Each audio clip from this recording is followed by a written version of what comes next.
puisque c'est merveilleux, puisque la chute de Bachar al-Assad est merveilleuse, j'imagine que tous ces Syriens en France, en Allemagne, etc., vont retourner massivement en Syrie, n'est-ce pas? Donc les beaux discours d'Erdogan qui disait oui, demain matin nous pourrions attaquer Israël, c'est vraiment prendre les gens pour des imbéciles. Dans les jours qui ont suivi, ils se sont retrouvés à applaudir la chute d'Assad et aux côtés de Netanyahou. Aux côtés de Netanyahou. Ils ont dû se dire non mais il y a un problème, peut-être que j'ai pas compris. Bah, réfléchissez.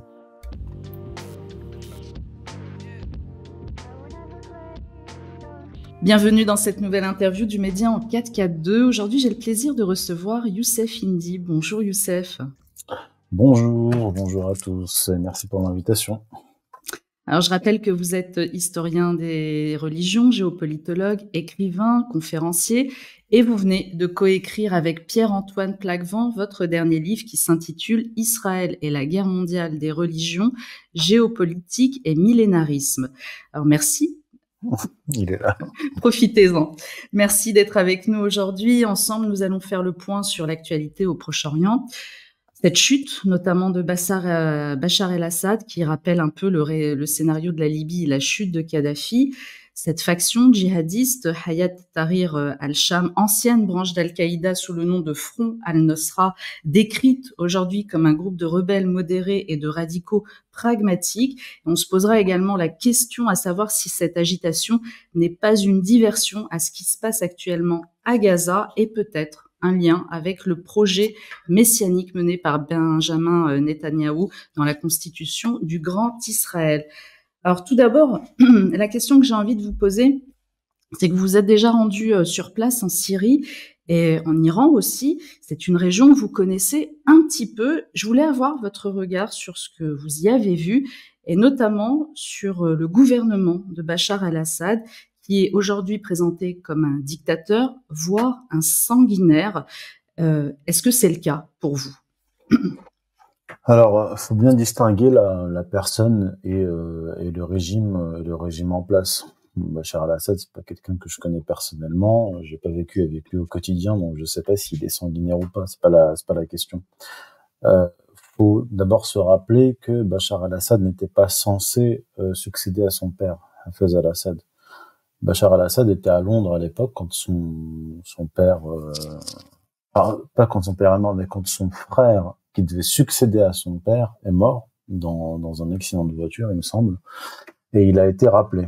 Donc Bachar al-Assad a été appelé alors qu'il était à Londres, qu'il faisait des études d'ophtalmologie. Je crois qu'il avait terminé ses études. Donc, je veux dire, quand vous faites des études d'ophtalmologie, c'est que votre projet n'est pas de devenir un dictateur sanguinaire. Là, je veux dire, c'est une question de vocation. Donc, il a été rappelé, il est retourné en Syrie et il a succédé à son père. Et Bachar al-Assad, dès son accession au pouvoir, a tenté des réformes dans le pays. Il a tenté des réformes à 2 reprises. Puis après, il y a eu des réformes durant la guerre. On va dire que ça compte pas parce qu'on pourrait dire que c'est sous la pression qu'il l'a fait. Mais il a bien essayé d'entamer des réformes. Et ce que j'ai pu voir en Syrie, mais dans la région en général, mais dans le monde musulman, dans le monde ce qu'on appelle abusivement arabo-musulman, c'est-à-dire berbéro-arabo-musulman, dans tout le Maghreb et le Proche-Orient, c'est qu'il y a une forme d'inertie.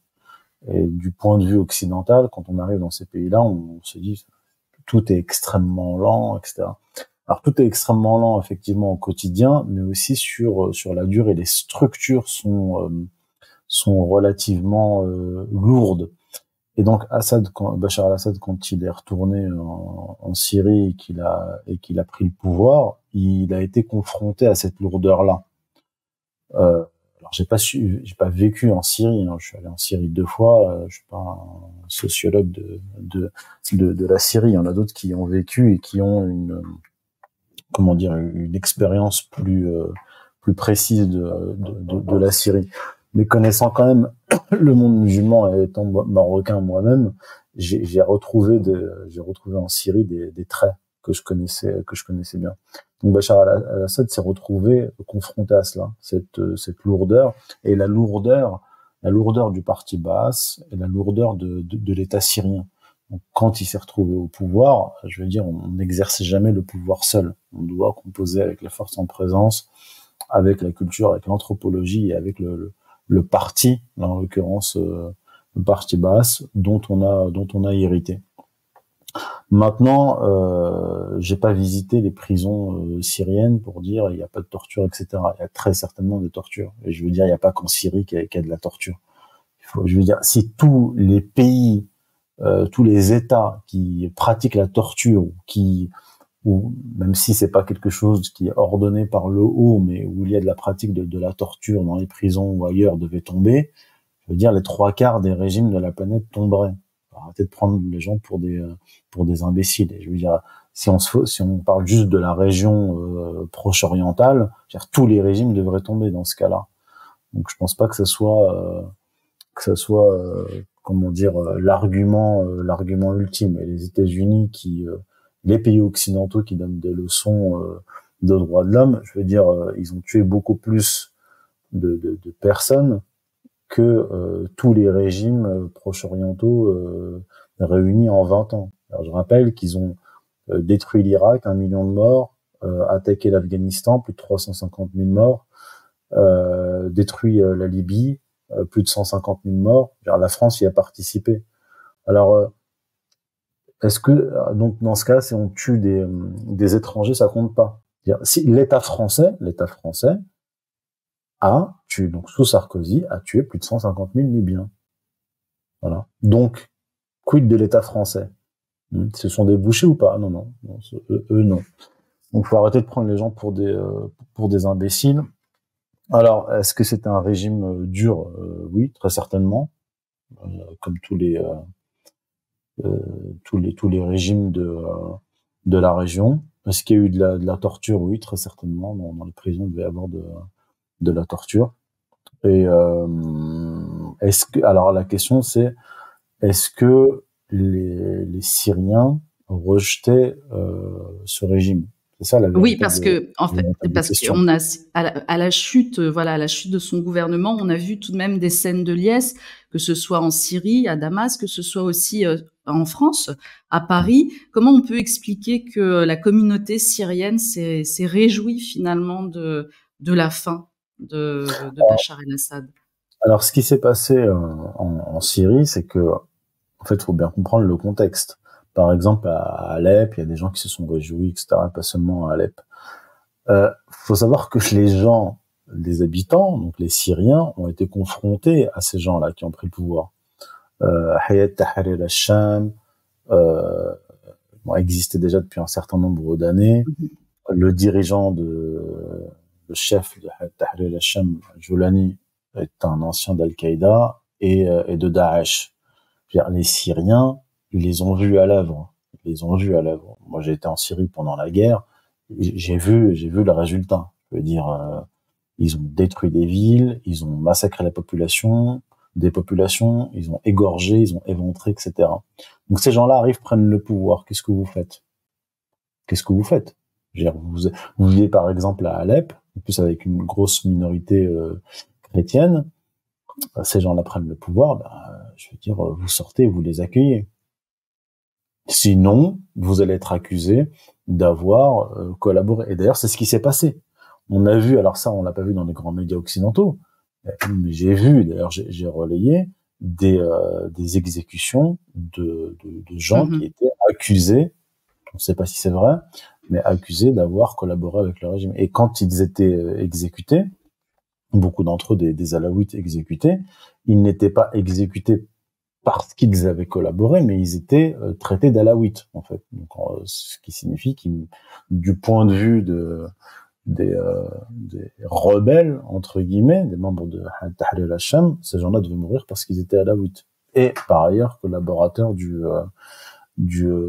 régime. Donc, les Syriens ont connu la guerre, une guerre internationale, une guerre civile internationale sur leur territoire, depuis 2011. Donc, et la Syrie est sous embargo aussi. On peut rappeler que la Syrie est sous embargo depuis Je depuis voulais cette juste époque-là. répondre à cette question. Maintenant, pour ce qui est des Syriens qui vivent à l'étranger en Occident, je les connais pas. Je sais pas ce qu'ils représentent sociologiquement, mais s'ils sont si contents, bah, moi j'aimerais bien les voir retourner en Syrie, puisque c'est merveilleux, puisque la chute de Bachar al-Assad est merveilleuse. J'imagine que tous ces Syriens en France, en Allemagne, etc., vont retourner massivement en Syrie, n'est-ce pas? Alors c'est ce qui est demandé en tout cas par certains partis politiques en France, hein. Bah, non, mais je veux dire, Effectivement. si vous vous réjouissez de la chute d'un régime que vous détestez, alors je dis pas que tous les Syriens adoraient Bachar al-Assad et le régime en place. Mais rappelons aussi une chose, c'est que euh, quand euh, quand la guerre commence en 2011, la Syrie est un pays qui se développe. Regardez les chiffres. Le PIB est en croissance. Euh, le niveau d'éducation est assez élevé, surtout dans les grandes villes, mais il est quand même assez élevé. Donc c'est un pays qui a des perspectives d'avenir en 2011.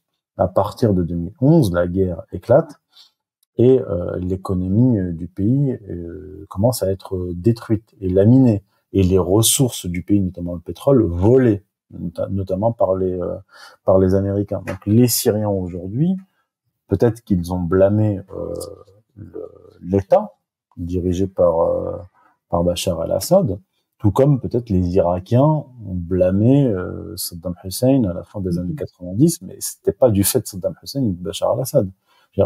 Les sanctions avant d'attaquer l'Irak de Saddam Hussein, les sanctions imposées par les États-Unis ont épuisé le pays.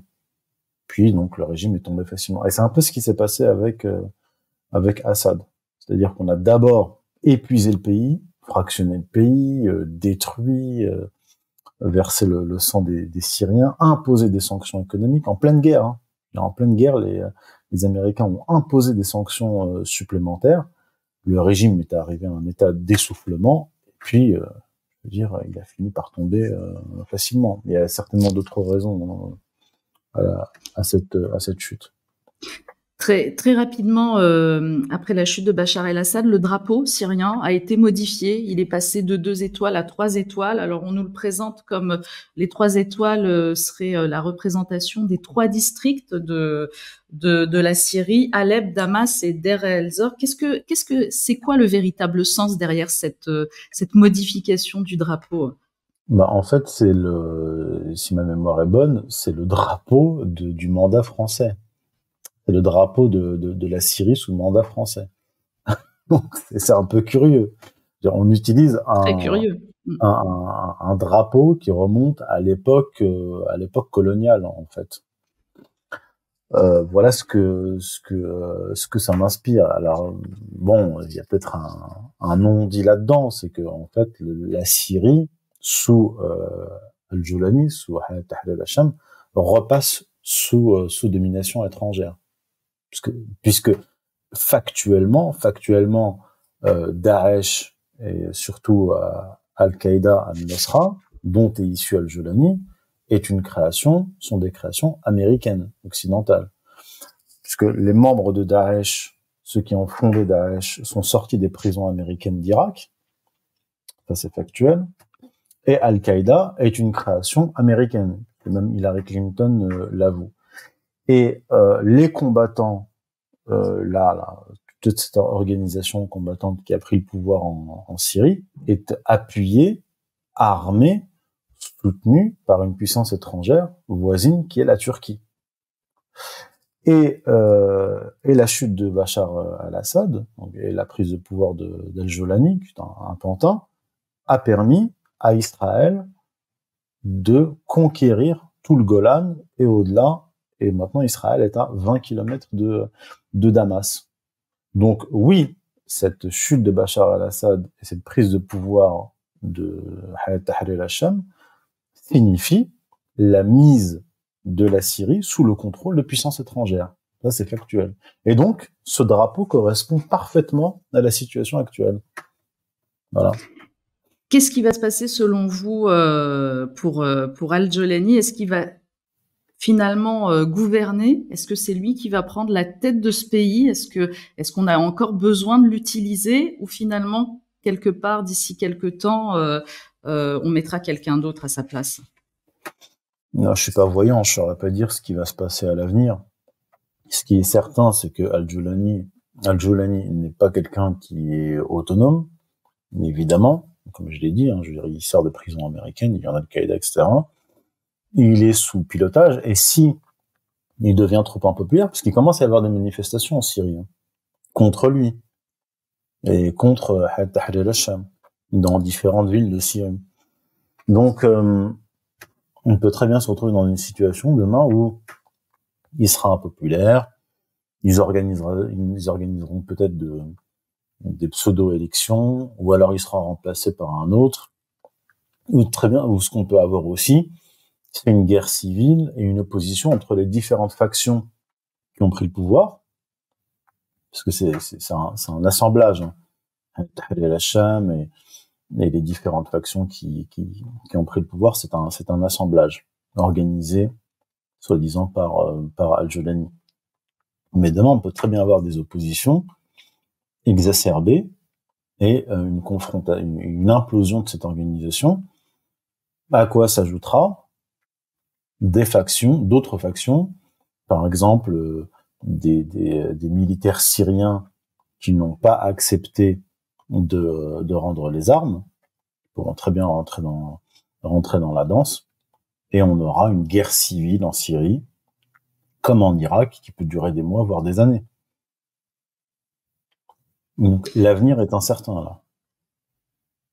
Pour revenir sur la prise du Golan par Israël, on a assisté très vite, on a eu Fad Masri qui a félicité, qui a salué l'aide d'Israël. Il les a remerciés. Alors lui, c'est le chef du Front de Salut syrien, c'est une des branches des Frères musulmans.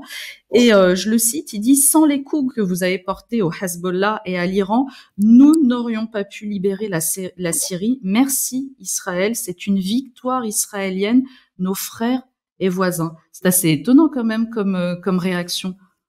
Non, c'est pas du tout étonnant. Enfin, pour moi, c'est absolument pas étonnant, puisque depuis le début de cette guerre, toutes ces composantes, toutes ces puissances et toutes ces organisations liguées contre l'État syrien sont des alliés objectifs. C'est-à-dire les différentes organisations appelées rebelles, l'armée syrienne libre, liée aux frères musulmans, Al-Nosra, qui est en fait Al-Qaïda, qui a changé de nom, les innombrables organisations terroristes qui ont changé de nom, qui ont disparu, etc., avec des combattants qui passent d'une organisation à une autre. Daesh, Erdogan, Israël, à l'époque l'Arabie Saoudite et le Qatar, les États-Unis, la France et la Grande-Bretagne, toutes ces organisations et tous ces pays-là, sur la question syrienne, étaient des alliés objectifs. Ils avaient exactement les mêmes buts. Alors, peut-être pas toujours la même finalité, puisque Erdogan a un agenda. Donc sur le cas de la Syrie, sur le cas syrien, il est l'allié d'Israël, mais ils ne sont pas tout à fait d'accord sur la finalité. Parce que lui, ce qu'il veut, effectivement, c'est contrôler, je pense, la partie nord de la Syrie, mais il veut éliminer les Kurdes de Syrie, mais les Kurdes de Syrie sont eux-mêmes soutenus par les Américains, mais aussi par les Israéliens. D'où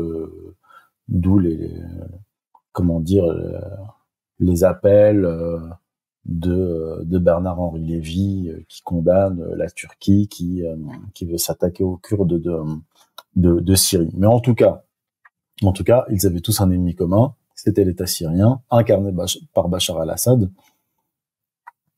et tout ce beau monde était allié. D'ailleurs, Erdogan faisait passer le pétrole volé par Daesh, donc en Irak, en Syrie, mais surtout en Irak, Ce pétrole-là passait par la Turquie et la Turquie d'Erdogan le revendait à l'Europe et à Israël. 75% du pétrole volé par Daesh passait par la Turquie et était vendu à Israël. Donc les beaux discours d'Erdogan qui disaient « Oui, demain matin, nous pourrions attaquer Israël », c'est vraiment prendre les gens pour des imbéciles. Je veux dire, pendant qu'il disait ça, il préparait l'offensive coordonnée avec Israël contre la Syrie. Parce que je rappelle une chose, c'est que quand Israël a lancé son offensive contre le Liban, l'offensive de Hayat Tahrir al-Sham commençait. C'était parfaitement coordonné. C'était quand ils ont assassiné Hassan Nasrallah, les cadres du Hezbollah, et qu'il y a eu l'affaire des beepers, l'attentat israélien contre le Liban, contre les membres du Hezbollah, et bien à ce moment-là, l'offensive était lancée à partir d'Idlib, soutenue par Erdogan. Donc c'était parfaitement coordonné. Ce qui est important aussi, effectivement, de relever, c'est que la Turquie, Erdogan a toujours pris position, une pseudo-position de soutien aux Palestiniens, et c'est juste de le rappeler. Et finalement, on se rend bien compte qu'aujourd'hui, c'est ses intérêts géopolitiques qui priment plutôt que de soutenir une cause. Alors, vous avez parlé du pétrole, mais on peut aussi parler aussi du gazoduc qui est en train de se créer avec le Qatar aussi. Et ça, c'est aussi un enjeu, visiblement, en tout cas, c'est ce que j'ai lu, c'est un enjeu entre la Turquie et le Qatar de relancer ce gazoduc que Bachar el-Assad avait interdit en 2009. Il était contre le passage de ce gazoduc, et aujourd'hui, finalement, ils vont arriver à construire leurs intérêts. C'est un gazoduc qui est long de 1500 kilomètres, et en fait, le gaz va partir du Qatar pour aller en Arabie Saoudite, Jordanie, la Syrie, la Turquie et puis l'Europe. Et ça, c'était un des vœux de la Turquie, en tout cas un autre intérêt qui court. Je voudrais vous interpeller sur il y a un journaliste que je suis, un journaliste indépendant qui est d'origine syrienne, qui vit en Grande-Bretagne. Il s'appelle Richard Medhurst. Et lui, il a déclaré que la Syrie était le dernier pays arabe anti-sioniste de la région, le dernier qui supportait la cause palestinienne, et que donc le coup dur porté à la Syrie, c'est pas du tout une coïncidence pour lui. Ça arrive en plus pendant le cessez-le-feu au Liban. Qu'est-ce que vous pensez de ces propos ? C'est pas faux, effectivement, et même sur le plan géographique, on voit bien que, et d'ailleurs les Netanyahou s'en est réjoui.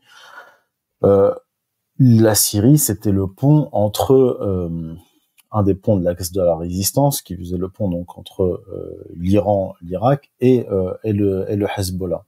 Et d'ailleurs, la chaîne d'approvisionnement en armes du Hezbollah passait par la Syrie. Et plus que cela, parce que souvenons-nous du discours de Yahya Sinwar, donc le chef du Hamas, qui a été tué il y a quelques semaines. Souvenez-vous, il avait fait un discours où il remerciait Bachar el-Assad pour son soutien au Hamas et donc au groupe armé palestinien, puisqu'il leur fournissait des armes. Comme il fournissait des armes au Hezbollah. Et c'est là, en fait, que, comment dire, on peut se questionner quand on voit des pro-palestiniens acharnés, là, qu'on voit sur les réseaux sociaux depuis un an, tout d'un coup se réjouir de voir tomber un régime qui était remercié par les dirigeants du Hamas. Donc, à un moment donné, et puis c'est des gens qui soutenaient ouvertement le Hamas. Donc, je sais pas, à votre avis, de toute cette bande-là qui se réjouit de la chute de l'État syrien, comprenant donc les Netanyahou et les pro-palestiniens là sur les réseaux sociaux, qui est l'idiot utile de l'autre? Je veux dire, d'expérience, moi je dirais que c'est eux qui sont les idiots utiles de Netanyahou et pas le contraire. Je veux dire, quand vous vous réjouissez avec Netanyahou de la chute d'un État, quel qu'il soit, vous devez vous poser la question. Attends, c'est Netanyahou qui est stupide ou c'est moi qui suis stupide? C'est Netanyahou qui a pas compris tous les enjeux ou c'est moi qui ne les ai pas compris? Évidemment que Netanyahou et les dirigeants israéliens sont plus futés que toute cette bande d'abrutis qu'on voit se réjouir sur les réseaux sociaux. Alors, parce qu'il y en a qui sont dans l'analyse géopolitique ou le réalisme ou la stratégie, tout simplement la stratégie géopolitique, et d'autres qui sont dans l'émotionnel. Alors oui, c'était une dictature, oui, c'était un régime autoritaire, oui, ceci, cela. Donc, on doit se réjouir obligatoirement de la chute parce que c'est tellement horrible, un régime aussi dur, etc., etc. Mais je veux dire, si vous oubliez vos émotions, vous remettez les pieds sur terre, vous vous rendez compte et vous allez très vite vous en rendre compte que, je veux dire, le Liban va en payer le prix et les Palestiniens aussi vont en payer le prix. Voilà. Donc ça, c'était un petit message à délivrer à tous ces idiots utiles que je vois se réjouir et qui n'arrivent pas à voir plus loin que les 24 heures qui suivent. Incapables de tirer le leçon de ce qui s'est passé ces dernières années, ces dernières décennies. Incapables de voir les conséquences de la chute de Saddam Hussein.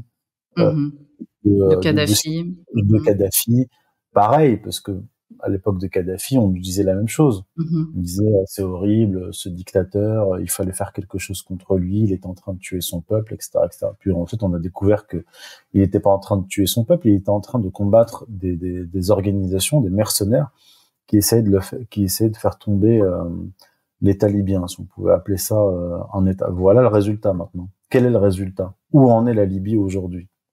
Donc on a toujours ces idiots utiles qui se réjouissent de la chute d'un dictateur sans percevoir les conséquences.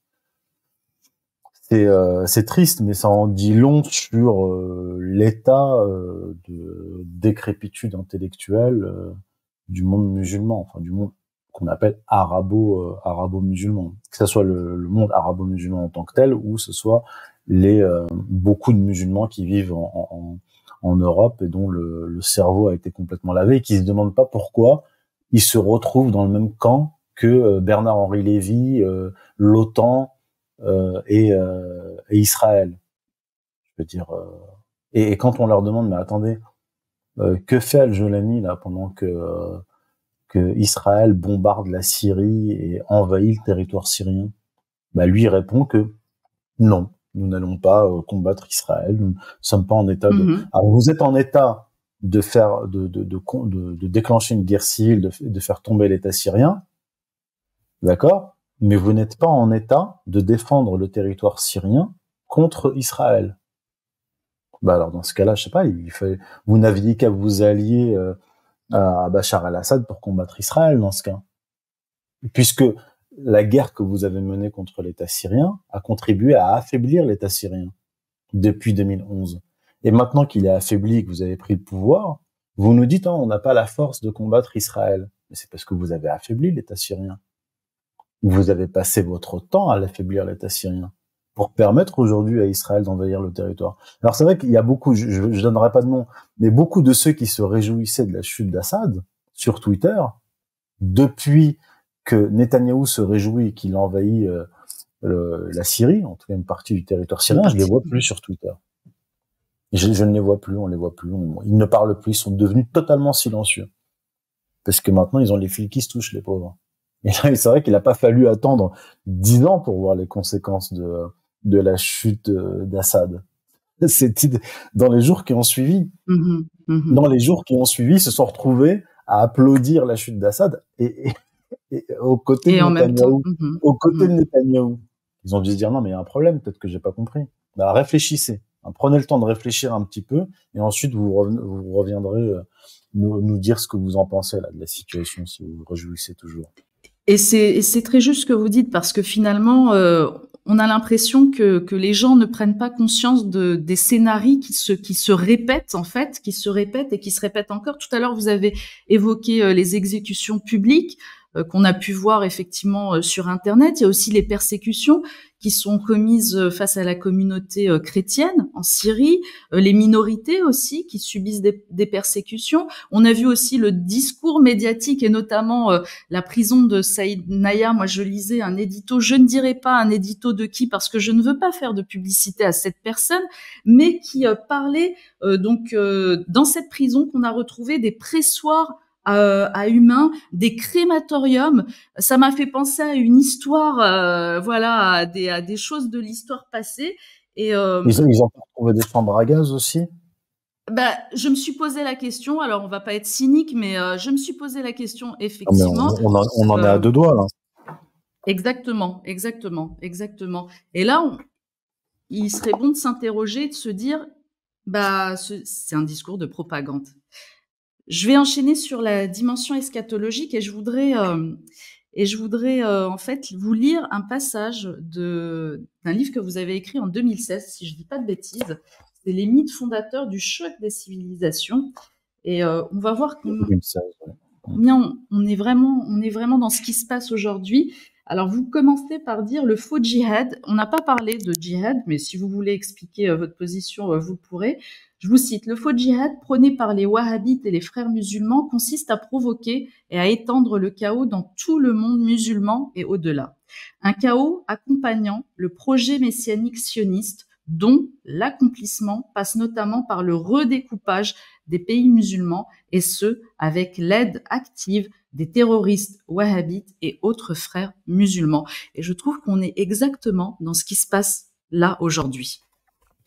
Oui, alors c'est ce que j'écris depuis, maintenant 9 ans, depuis mon premier livre paru en 2015, celui-là effectivement paru en 2016. Oui, les frères musulmans et les forces takfiri, wahhabo takfiri, sont les auxiliaires des Anglo-Américains et des Israéliens. Alors, c'est documenté historiquement, parce qu'il y a des liens. Alors, les liens directs entre Israël et les frères musulmans, on peut pas l'établir. Mais le lien direct entre les frères musulmans, la Grande-Bretagne et les États-Unis, c'est établi.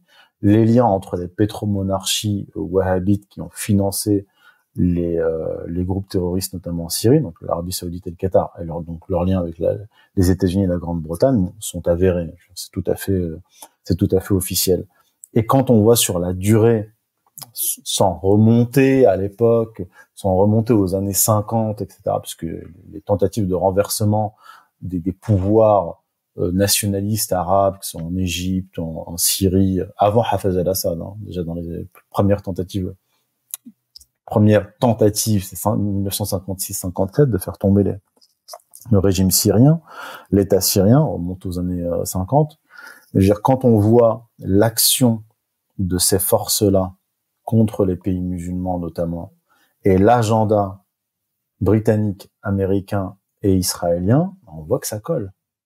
Je veux dire, les frères musulmans contre Kadhafi, c'est une vieille histoire. Je veux dire, Robert Baer, qui était un officier de la CIA, rapporte qu'il avait lui-même tenté d'organiser la chute de Kadhafi dans les années 80 en lien avec les frères musulmans. Lui-même disait qu'il était en contact avec les frères musulmans et qu'il s'apprêtait à organiser la chute de Kadhafi, les frères musulmans qu'il avait d'ailleurs rencontrés au Soudan. Donc quand on voit ce qui s'est passé en Libye et la position des frères musulmans sur le cas libyen, c'est clair. Youssef al-Qaradawi, qui est une des grandes figures des frères musulmans, d'ailleurs je l'avais rappelé à Tariq Ramadan lors de notre débat, puisque Tariq Ramadan était proche de Youssef al-Qaradawi, et d'ailleurs Tariq Ramadan, comme je lui ai rappelé durant notre débat, était favorable à l'intervention en Libye, la guerre contre la Libye, puisqu'il parlait des mercenaires, il les appelait les freedom fighters, combattants de la liberté. Il disait qu'il fallait faire quelque chose contre Kadhafi qui massacrait son peuple. Eh bien, Youssef al-Qaradawi a émis une fatwa autorisant le meurtre de Kadhafi et le meurtre de civils syriens. Youssef al-Qaradawi, donc on est là en 2011, d'accord. Donc la position des frères musulmans a toujours été opposée aux nationalistes, aux nations arabes, au régime nationaliste, opposés eux-mêmes à la Grande-Bretagne et aux États-Unis et à Israël. Et donc Et on en donc oui, revient. oui. Oui. Et donc on en revient à la situation actuelle où on voit les frères musulmans d'un côté se réjouir, Al-Qaïda, qui d'autre, bien sûr la Turquie et bien sûr Israël. Donc oui, ce que j'écrivais à l'époque, ça pouvait paraître théorique, mais là c'est très concret. Et ce qui a permis donc aux troupes israéliennes de s'installer tranquillement finalement dans la zone tampon, ce qu'on appelle la zone tampon. Netanyahou l'a dit, nous le Golan syrien annexé appartient à Israël pour l'éternité. Donc là, il fait fi de l'accord qui a été passé, il fait fi de tout. Bah oui, puisque, comme je l'ai déjà dit, Israël est un État sans frontières. Et ces frontières, ce sont les frontières bibliques, d'après les dirigeants israéliens, donc du Nil à l'Euphrate. Donc pour eux, les accords de cessez-le-feu, les accords internationaux, etc., passés avec tel ou tel pays, sont nuls et non avenus, puisque les véritables frontières sont dans la Bible hébraïque. Du Nil à l'Euphrate. Et pour Netanyahou, ce n'est évidemment pas suffisant, puisque pour eux, ça doit aller au-delà, même au-delà de Damas. Donc oui, ils poursuivront, en tout cas si c'est possible pour eux, ils poursuivront leur expansion territoriale. C'est évident. Et donc là, encore une fois, on ne peut pas comprendre la politique israélienne, la géopolitique israélienne, si on n'en revient pas aux fondements religieux de l'État d'Israël, puisque bien sûr, quand il nous dit oui, les accords passés avec la Syrie sont aujourd'hui caducs parce que l'État syrien est tombé. Je veux dire, demain, ce sera la même chose pour l'Égypte ou la Jordanie. Si les régimes tombent, Israël dira bon, ces pays n'existent plus. C'est la réalisation des prophéties, puisqu'il y a déjà parlé de réalisation des prophéties. Regardez, lisez la Bible hébraïque. Il est indiqué que tous ces territoires nous appartiennent, et allons-y. Pourquoi se gêner? Et du coup, la communauté internationale, parce que là, on a vu, alors à chaque fois, il y a le mandat, par exemple, d'arrêt international contre Netanyahou. On voit bien que finalement, ça l'importe peu. On voit le porte-parole des Nations Unies, pareil, sur cet accord de désengagement qui n'a pas été respecté. Pareil, finalement, Netanyahou agit sans foi ni loi. Oui, pourquoi il se gênerait? Il est en train de commettre un génocide à Gaza. Eh ben justement, sur ce génocide à Gaza, est-ce que justement sur ce génocide qui est commis à Gaza, est-ce que tout ce qui se passe en Syrie et finalement l'étendue de des territoires d'Israël, parce qu'il faut le dire qu'Israël est en train d'étendre ses territoires, est-ce que c'est pas une diversion à ce qui se passe à Gaza? Parce que là, on n'en parle plus. Dans les médias, on n'en parle plus. On oublie en fait cette cause, on oublie ces gens. Il y a plus d'humanitaire qui arrive, il y a plus rien en fait. Il y a entre les pertes humaines qu'on n'arrive pas à décompter, l'aide humanitaire qui n'arrive pas, personne n'en parle plus depuis qu'il y a eu la chute de Bachar el-Assad.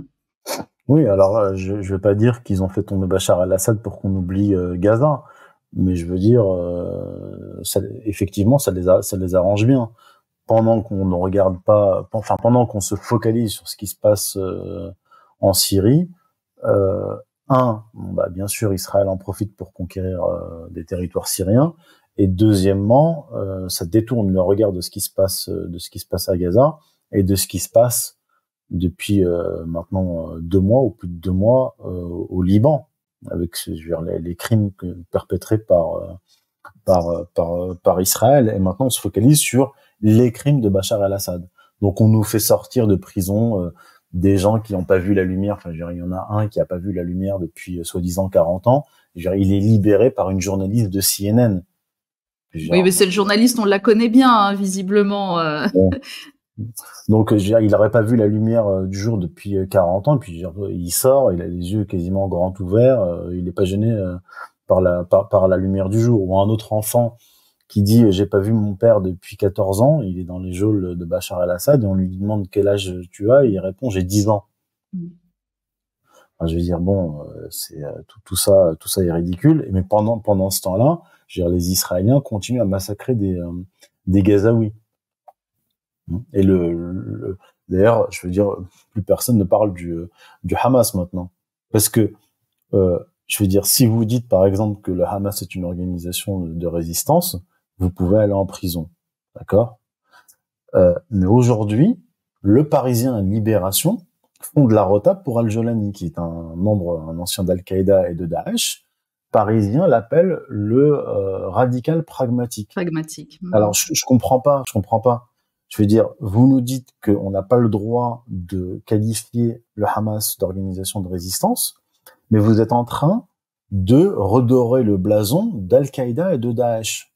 Comme je l'ai tweeté il y a quelques jours, alors bientôt ils vont faire quoi? Ils vont le proposer pour le prix Nobel de la paix, Al-Jolani? Parce qu'on y est bientôt là. Je veux dire, il a le même accoutrement que Zelensky. Maintenant sa barbe, elle est jolie, sa barbe, elle brille de mille éclats. Il a été totalement relooké. Je veux dire, genre même Al-Nosra, quand il était un des cadres d'Al-Nosra, même les dirigeants d'Al-Nosra lui demandaient de lever le pied parce qu'il menait beaucoup trop d'opérations. Je veux dire, c'était un terroriste zélé. Et maintenant, le Parisien nous dit, oh, c'est un radical pragmatique. Les gens se posent pas la question. Je veux dire, il y aurait en fait les bons terroristes qui font tomber Bachar al-Assad, et puis les mauvais terroristes qui combattent Israël. La dissonance cognitive ne pose aucun problème, on dirait. On y va, on continue. Alors, on pourrait revenir aussi sur les financements des médias en France, et ce qui expliquerait aussi pourquoi ce discours est finalement tenu. Mais un mot sur l'implication des États-Unis dans toute cette histoire. Alors, pour l'instant, c'est assez difficile à dire, parce que moi, je parle pas sans éléments. On a des éléments, genre même des déclarations officielles d'Erdogan, prouvant bien que effectivement Erdogan est derrière cette organisation, il les soutient. Ça c'est clair. Maintenant, si on remonte un peu plus en amont, par exemple à 2020, début 2020, il y a eu une confrontation entre Hayat Tahrir al-Sham, al-Nosra, etc., ces différentes organisations soutenues par l'armée turque, et donc confrontation contre l'armée syrienne et l'armée russe. D'accord, on était en février 2020, et c'était après les accords de Sochi et de Astana 2017 et 2018, qui visaient à créer une zone de désescalade, une zone de tampon dans le gouvernorat d'Idlib pour limiter la confrontation notamment entre l'armée turque et l'armée syrienne et l'armée russe. Et à ce moment-là, il y avait des déclarations officielles des États-Unis apportant leur soutien à Erdogan en disant que l'armée turque, donc l'armée d'Erdogan, l'armée turque, est du bon côté, du côté des gentils, parce qu'à ce moment-là, Erdogan avait carrément demandé le soutien direct de l'OTAN en tant que membre de l'OTAN, donc contre l'armée syrienne et l'armée russe. Maintenant, je veux dire, comme je l'ai dit précédemment, Al-Qaïda et Daesh ont été soutenus, créés par les États-Unis. Et aujourd'hui, on a une organisation, Hayat Tahrir al-Sham, qui est une combinaison de différentes organisations, notamment Al-Qaïda, mais avec un ancien membre d'Al-Qaïda, Al-Nosra et de Daesh, sorti des prisons américaines, Al-Jolani, qui est à la tête de cette organisation. Donc, et l'historique de Hayat Tahrir al-Sham renvoie aux États-Unis, évidemment. Mais aujourd'hui, je ne saurais pas dire quel est le degré d'implication des Américains dans le renversement d'Assad. Il faut que je creuse et il faut que je cherche des preuves avant de me prononcer. Et pourquoi l'Iran n'a-t-elle pas agi? Elle n'a eu aucune réaction. Alors, ça c'est une question importante. C'est pas que l'Iran, c'est aussi la Russie. Au tout début de l'offensive, enfin au tout début de l'offensive, pas au tout début de l'offensive, mais lorsque Hayat Tahrir al-Sham s'approchait d'Alep, il y a eu des frappes menées par les Iraniens et par les Russes. Ces frappes ont cessé. Pourquoi? Parce que l'armée syrienne ne combattait plus. L'armée syrienne ne combattait plus. Or, comme l'ont dit les Russes, on ne peut pas soutenir une armée qui ne se bat pas. On ne peut pas intervenir. Un point, parce que l'armée syrienne a reçu des ordres. Ça, je l'ai Voilà. vu, j'ai vu des vidéos de militaires syriens. Voilà, là on y vient. Donc des militaires syriens ont déclaré qu'ils étaient prêts à se battre, mais qu'ils recevaient des ordres. Ils recevaient l'ordre de battre en retraite. Les ordres venaient des officiers supérieurs, donc des généraux syriens. Il faudra voir quels généraux syriens ont donné cet ordre-là et savoir si l'ordre venait initialement de Bachar al-Assad ou pas. Parce que si l'ordre ne venait pas de Bachar al-Assad, cela signifierait que, probablement, des généraux syriens ont été corrompus. Et l'incompréhension s'est répandue dans l'armée syrienne. Ils pensaient au départ que c'était des retraits stratégiques, retrait d'Alep, retrait de Homs, puis ils se sont dit, bon, on va reculer jusqu'à Damas, et là, nos supérieurs vont nous dire de résister, comment résister, etc. Or, ça n'a pas été le cas. Donc, vraisemblablement, des généraux ont été achetés, ou alors, un accord a été passé en amont, et peut-être qu'Assad lui-même a donné l'ordre de ne pas combattre. S'il y a eu des négociations en amont, et des garanties données à Assad. C'est une possibilité. Mais à ce jour, on n'a pas de certitude. Donc, je vais pas me prononcer là-dessus non plus. Le temps nous le dira.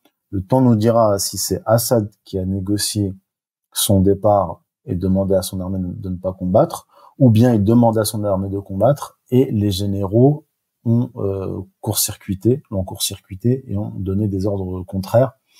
Et dans ce cas-là, pourra en déduire très probablement qu'ils ont été achetés. Et donc, pour en revenir à l'Iran, c'était quoi sa position? Puisque l'armée syrienne ne frappe plus, bah nous aussi, c'est ça, c'était sa position à elle. Ce que disent les Iraniens, d'après des informations qui viennent de relais iraniens, c'est qu'ils ont fait plusieurs propos. D'abord, ils ont dit qu'ils avaient prévenu Assad il y a plusieurs mois que l'offensive était lancée. Apparemment, Assad a fait la sourde oreille quand l'Iran lui a fait des propositions. Il a fait des propositions d'intervention. Assad aurait refusé. Apparemment, les Iraniens se plaignaient du fait que Assad n'écoutait plus les Iraniens et qu'il n'écoutait plus que les Russes. Ça, c'est le premier élément. Deuxième élément, Bachar al-Assad a renoué ses liens avec l'Arabie Saoudite, il discutait avec l'Arabie Saoudite et les Émirats Arabes Unis.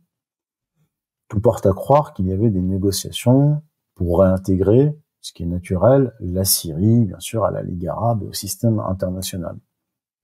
Donc peut-être qu'Assad a joué sur les deux tableaux. Alors pour l'instant, on n'a pas de certitude puisqu'il y a beaucoup d'informations qui ont circulé. J'ai lu beaucoup de choses, beaucoup d'informations qui viennent de différentes sources. Et il faudra faire le tri. Par exemple, les Iraniens auraient demandé à Assad d'ouvrir le Golan aux milices chiites pour qu'elles puissent attaquer Israël à partir du Golan.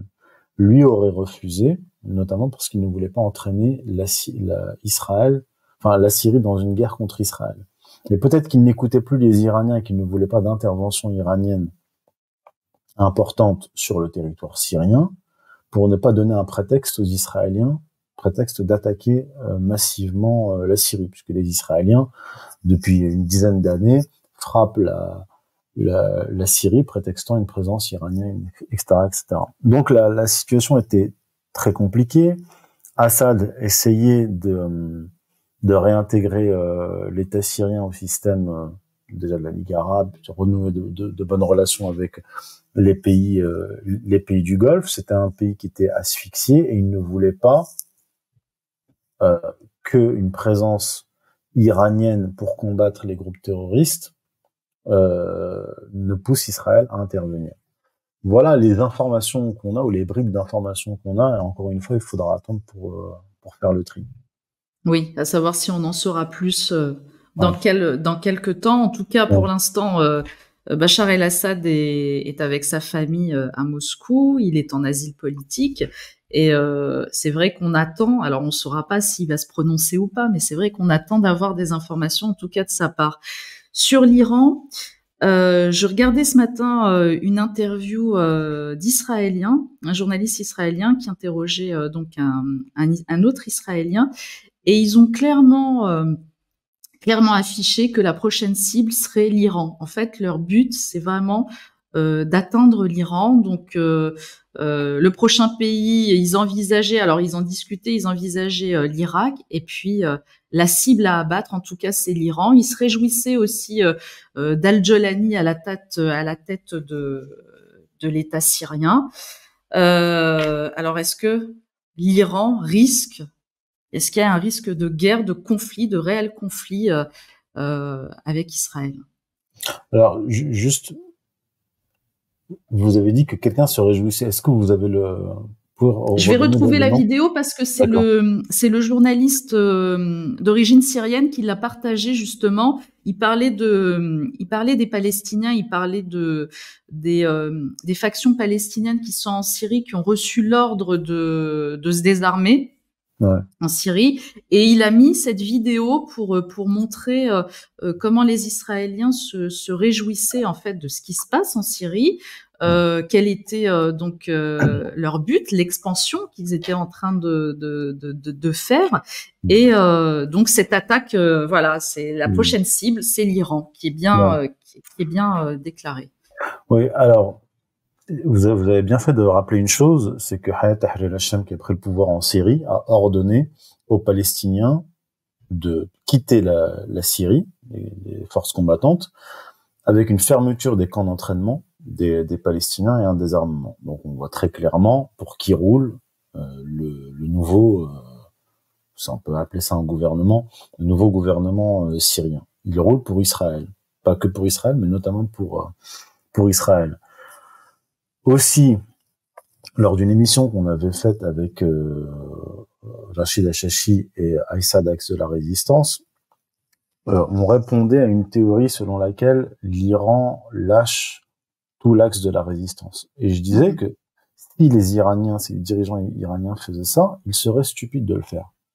Pour une raison simple. Parce que s'ils lâchent l'axe de la résistance, ils lâchent aussi le bouclier, leur propre bouclier, qui les protège, qui protège l'État iranien, le territoire iranien. Si vous abandonnez votre axe de la résistance, Hezbollah, Syrie, puis Irak, bon, l'Irak sont pas prêts de l'abandonner, l'Iran s'exposerait à une attaque directe, ou en tout cas à un affaiblissement, puisque les Israéliens ont pour projet depuis plus de 20 ans, de faire tomber l'Irak de Saddam Hussein, la Syrie de Bachar al-Assad, le Hezbollah, la Libye et l'Iran. Et on voit bien que depuis le 11 septembre, les premières actions, les premières déclarations des dirigeants israéliens, du lobby pro-israélien aux États-Unis, pour pousser les États-Unis à faire tomber le régime baassiste syrien, c'est 1996. Je parle pas de l'époque antérieure. Là, juste pour ce qui nous intéresse, la séquence historique actuelle. Déjà depuis 1996. Depuis le début des années 2000, ils ont milité très activement, les Israéliens, le lobby pro-israélien, pour que les États-Unis attaquent l'Irak, attaquent la Syrie et attaquent l'Iran. Quand ils ont mené la campagne contre Saddam Hussein, avec les histoires d'armes de destruction massive, parallèlement, ils menaient exactement la même campagne vis-à-vis de la Syrie de Assad, de Bachar al-Assad, en disant que Bachar al-Assad abrite sur son territoire les armes de destruction massive irakiennes et qu'il fallait donc attaquer Bachar al-Assad. C'était il y a 20 ans. C'était même avant 2003. Et donc, dès qu'ils ont commencé à attaquer l'Irak de Saddam Hussein et que Saddam Hussein est tombé, les Israéliens et leur lobby aux États-Unis ont dit maintenant il faut attaquer l'Iran, puisque l'Iran est encore plus dangereuse que Saddam Hussein. Donc, ce à quoi nous assistons aujourd'hui, c'est à l'application du projet israélien depuis des décennies. Et ils ne lâchent pas, je veux dire, ils n'ont pas changé d'avis vis-à-vis de l'Iran. Ils vont tout faire pour déclencher une guerre contre l'Iran. Alors évidemment, ils ne peuvent pas attaquer seul l'Iran. Israël seul contre l'Iran ne fait pas le poids. Le but, encore une fois, c'est de faire une guerre par d'autres, notamment par les États-Unis. Soit on utilise des groupes terroristes, comme on l'a fait en Syrie, soit on utilise carrément l'armée américaine, comme on l'a fait en Irak. C'est pas difficile à comprendre. C'est documenté, c'est écrit. Alors, vous pouvez aimer ou pas la Syrie, vous pouvez aimer ou pas l'Iran, mais ceux qui veulent détruire ces pays-là, ce sont d'abord les Israéliens. Sauf que cette guerre avec l'Iran, on peut tout de même se poser la question avec à l'arrivée de Donald Trump. On le sait, lors de son précédent mandat, il n'y avait pas vraiment de guerre pendant sa présidence. Est-ce que là, voilà, est-ce que ce serait un bon coup à jouer pour Israël de provoquer en fait les États-Unis dans le sens d'aller une guerre? Bon, on peut s'interroger. Est-ce que Donald Trump ira faire la guerre à l'Iran ou pas? Même si on connaît très bien sa position parce qu'il l'a rappelé pendant sa campagne présidentielle. C'est quelqu'un qui ne laissera pas l'Iran dominer ou avoir une place importante, ça on le sait très bien, mais est-ce qu'il ira faire la guerre? Bon, on peut s'interroger. Alors, il y a eu un précédent, c'est-à-dire que durant son mandat, j'ai déjà dit à plusieurs reprises, durant son premier mandat, Donald Trump s'est retrouvé confronté à cette situation-là. Les Israéliens, utilisant John Bolton, qui était conseiller à la sécurité nationale dans l'administration Trump, ont voulu déclencher une guerre contre l'Iran. Ils ont voulu pousser Donald Trump à attaquer l'Iran. Alors, il y avait eu une attaque d'un navire déguisé en attaque iranienne, puis il y a eu l'affaire du drone américain qui a survolé l'espace aérien iranien et qui a été abattu par les Iraniens. Et il y a eu une montée en tension très importante en 2019. Et Donald Trump avait refusé, bien sûr, de s'engager dans une guerre contre l'Iran. Il a ouvert un canal de discussion avec les Iraniens via Oman. Et il avait déclaré, si j'écoutais John Bolton, les États-Unis seraient déjà en guerre contre l'Iran. Et il a limogé John Bolton après cette affaire. Il l'a limogé. Donc, il a viré l'agent israélien dans son administration qui voulait pousser les États-Unis dans une guerre contre l'Iran en utilisant des pseudo-informations du Mossad pour justifier une guerre contre l'Iran, des informations du Mossad affirmant que l'Iran menace les intérêts des États-Unis dans la région. Tout comme, à l'époque de la guerre en Irak, avant la guerre en Irak, le Mossad avait intoxiqué l'administration américaine avec des informations sur les armes de destruction massive. L'histoire des armes de destruction massive de Saddam Hussein venait du Mossad, transmise aux États-Unis. Et donc Donald Trump, voilà, a limogé John Bolton et il n'y a pas eu de guerre. Et là on voit Elon Musk, qui fera très probablement partie du gouvernement de Trump, en tout cas qui a été un soutien financier de Trump durant toute la campagne, fait souvent des tweets sur le comment dire, contre la guerre s'opposant à la guerre contre l'Iran et fait des tweets comment dire, humoristiques sur les capacités iraniennes, etc., avec des mollahs sur des espèces de soucoupes volantes, etc. Et évidemment, Elon Musk sait que cette propagande contre l'Iran pour pousser les États-Unis dans une guerre contre l'Iran vient d'Israël. Il peut pas le dire, mais c'est un fait. Donc évidemment, Elon Musk, Donald Trump, un certain nombre de personnes autour de Trump sont contre la guerre en Iran, mais on va retrouver dans l'administration Trump des gens, des faucons, des pro-israéliens qui vont militer pour une guerre contre l'Iran. C'est évident. Mais je pense que, je veux dire, Trump veut tout sauf déclencher une grande guerre contre l'Iran, qui est un pays beaucoup plus puissant que l'Irak de Saddam Hussein, de 80 millions d'habitants, avec le risque d'intervention de la Russie, d'une conflagration mondiale. Trump, à mon avis, n'a pas envie d'être le président qui entraînera les États-Unis dans une guerre mondiale. Voilà. En tout cas, on est dans un contexte international géopolitique très tendu et c'est vrai que c'est difficile d'évaluer comme ça. Pour terminer, Youssef Indy, vous avez évoqué tout à l'heure l'axe de la résistance. Est-ce qu'on peut encore parler d'axe de la résistance? Est-ce que c'est pas véritablement un vrai coup dur là que cet axe a reçu? Oui, bien sûr que c'est un gros coup dur, comme je l'ai dit. Je veux dire, la Syrie est un pont important de cet axe. Alors certains l'appellent l'axe de la résistance, d'autres l'appellent l'arc chiite. Mais je veux dire, l'histoire n'est pas terminée. Hein. C'est pas encore la fin du monde. Donc il peut encore se passer beaucoup de choses. La Syrie, le gouvernement syrien, à mon avis, actuel, n'est pas pérenne du tout. Comme j'ai dit, il y aura très certainement des oppositions internes. Je veux dire, les frères musulmans qui ont quand même des gens parmi eux qui sont bien formés, qui a une histoire plus ancienne, n'est pas capable de diriger un pays plus d'un an. Ce sont des révolutionnaires, des gens qui sont capables de prendre le pouvoir, mais diriger un pays, c'est pas leur fort. Faut dire qu'on les laisse jamais faire. Mais je veux dire, des membres d'Al-Qaïda à la tête d'un gouvernement, franchement, combien de temps ça peut durer? Ça tiendra pas. Ils en sont incapables. Ils n'ont pas la culture, ils n'ont pas l'expérience, ils n'ont pas les connaissances théoriques pour diriger un État. Je veux dire, c'est des coupeurs de tête. Je veux dire, un des nouveaux ministres syriens, de Jolani, dit que la première mesure, donc je suis ministre de la Justice, c'est de virer toutes les femmes juges.